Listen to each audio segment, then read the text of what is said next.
Good morning. Good morning. Good morning. Good morning. Good morning. Today we are going to have a little introduction to our next piece of literature, and that is Othello by Shakespeare. Raise your hand if you like Shakespeare. Okay, some of you. Yeah, he's a little dead and buried. Alright, so the tragedy of Othello, War of Venice. Can I have a volunteer to please read the slide that's up on the screen? Kyle, go ahead. Othello was written by Shakespeare. Oh, excuse me. The basics. Othello was written by Shakespeare around 1603 and first performed around 1604. Othello is a rarity among Shakespeare plays. There is only one main action / plot in the story. Thank you, Kyle. Has anyone read a piece of literature by Shakespeare before? Andre, what have you read? Romeo and Juliet. Okay, who else had their hand up? Javier? Romeo and Juliet. Kyle? Othello, Romeo and Juliet, basically every Shakespeare play. You don't, if you don't get into Boston College, don't you read the Shakespeare's? Okay, well, good. You can be our class expert. All right, so those are the basics. Othello was written by Shakespeare in 1603 and first performed around 1604. Because remember, these weren't just plays to be written, they were plays to be acted. Does SparkNotes count as reading? I didn't see your hand, Andre. Right, but the SparkNotes, they count as reading it, right? My view on SparkNotes is that they can help you as long as you are reading the actual text, but they should be used as a supplement. So you shouldn't rely on SparkNotes, but they are a good resource. I thought supplements were like the things you get at GNC. They are. It's the same theory. A supplement that you get at GNC helps you get the vitamins that you aren't getting from your daily diet, and a supplement in literature is helping you get the information that you aren't getting on your own. Okay, so the setting. What is the setting? James, can you read the setting, please? Sorry. An Italian city-state with great wealth from trade, synonymous with luxury, culture, and its judicial system.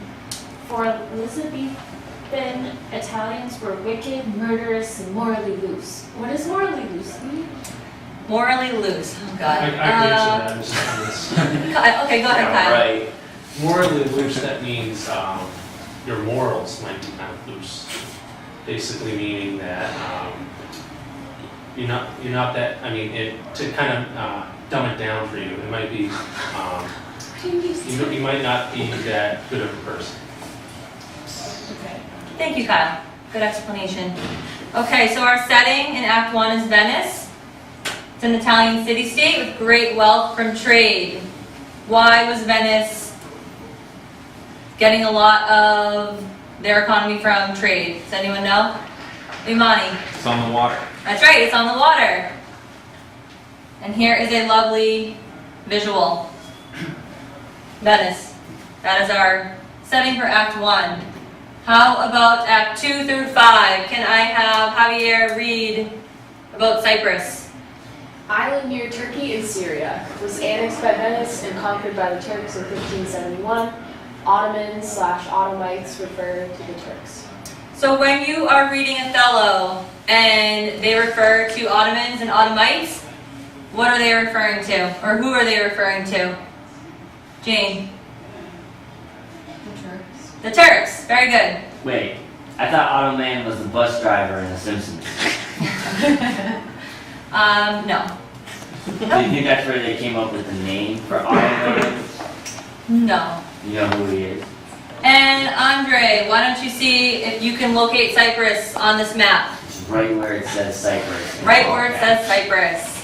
What sea is it next to?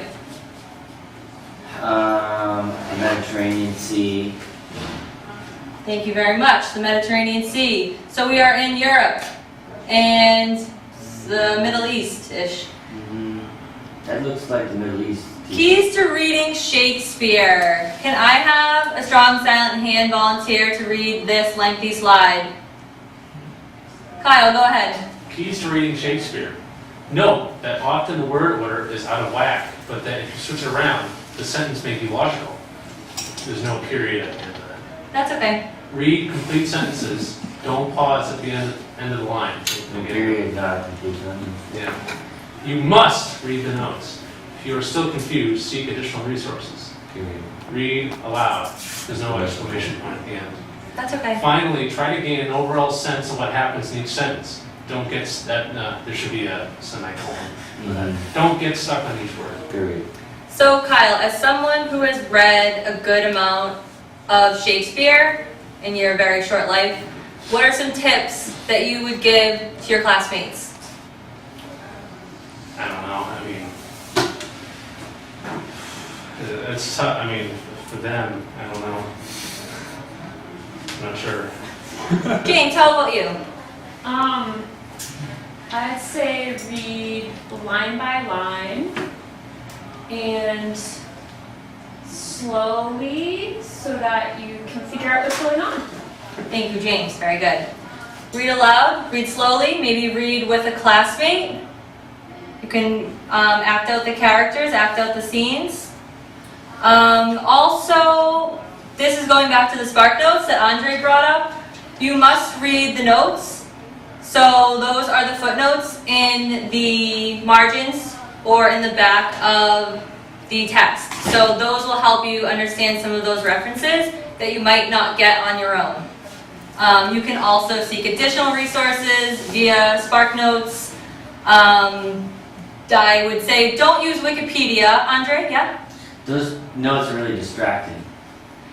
Mm-hmm. There's a lot. Yeah, I struggle with that as well. So, You'll get into a rhythm. I don't think so, because when we read Romeo and Juliet, that's why I gave up. And I just read the Spark Notes, because it felt like every other word, there was a letter or a number next to it, and that was really annoying. So I still got an A on the paper, so I feel like if I could get an A reading Spark Notes for that book, couldn't I just do it for this one so I don't get annoyed?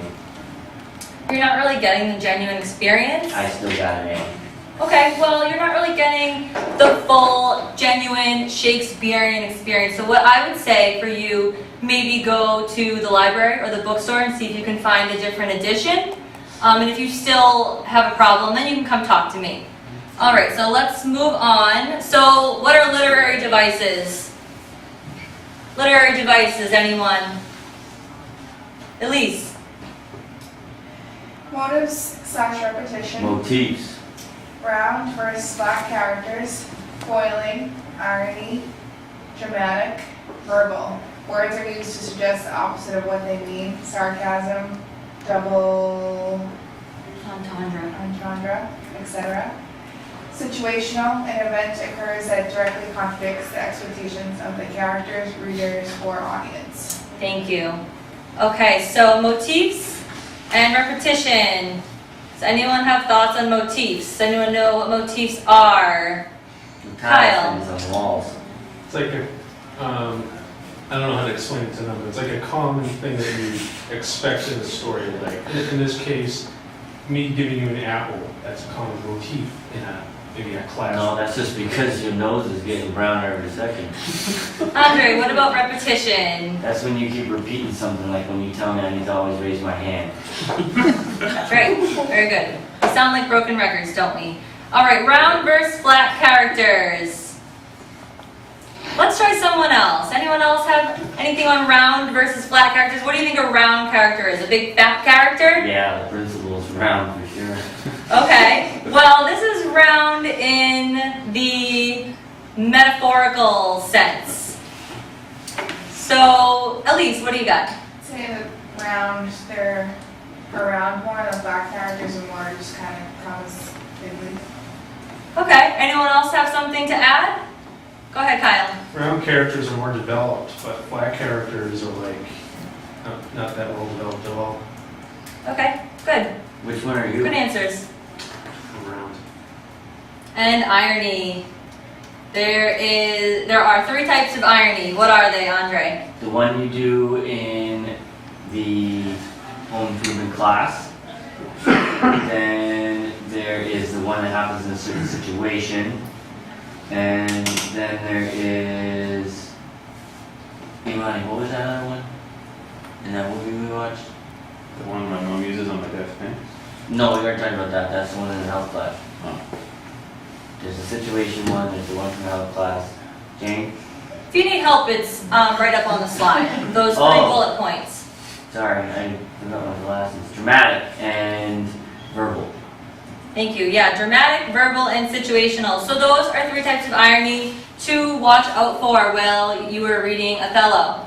And some major recurring themes: conflict, external and internal, jealousy, honor and reputation, the other, which includes race, gender, class, and appearance versus reality. So while you're reading Othello, you should be looking out for these themes and thinking about them as we do our responses. Were we supposed to write this down? And then we're going to just end with one depiction of Shakespeare's Othello. So keep this in mind as we go through the rest of this introduction lesson and you see more representations of Othello. And that is our intro. So we will be moving on to the rest of the lesson.